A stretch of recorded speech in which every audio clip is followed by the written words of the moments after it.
বাংলাদেশের সদ্য প্রাক্তন প্রধানমন্ত্রী শেখ হাসিনাকে নিয়ে বাংলাদেশ এয়ারফোর্সের একটি বিমান দিল্লির কাছে গাজারিয়াবাদের হিন্দন বিমান ঘাঁটিতে অবতরণ করে ঠিক 15 দিন আগে।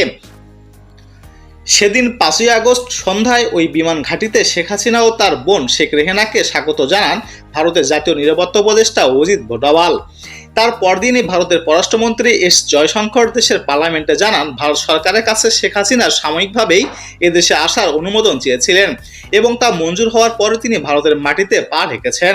সেই থেকে শেখ হাসিনা এখন পর্যন্ত ভারতেই রয়েছেন এবং যতদূর জানা যাচ্ছে দিল্লির উপকণ্ঠে একটি অসামরিক বাহিনীর অতিথি নিবাস বা সেফ হাউসে দুই বোনকে একসঙ্গে রাখা হয়েছে। তবে এই মুহূর্তে তাদের ঠিকানা কি সেটা সরকারিভাবে কখনোই প্রকাশ করা হয়নি। শেখ হাসিনা ঠিক কোন ইমিগ্রেশন স্ট্যাটাসে ভারতে রয়েছেন সে ব্যাপারে এখনও ভারত পর্যন্ত সরকার সম্পূর্ণ নীরব রয়েছেন।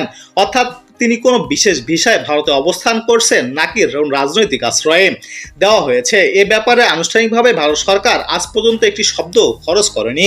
এ কারণেই প্রশ্ন উঠেছে ভারত এই মুহূর্তে তার অবস্থানের ইমিগ্রেশন অভিবাসন কত বৈধতা ঠিক কিনা সেই ব্যাপারে স্ট্যাটাস কতদিন বৈধ ধরে রাখতে পারবেন।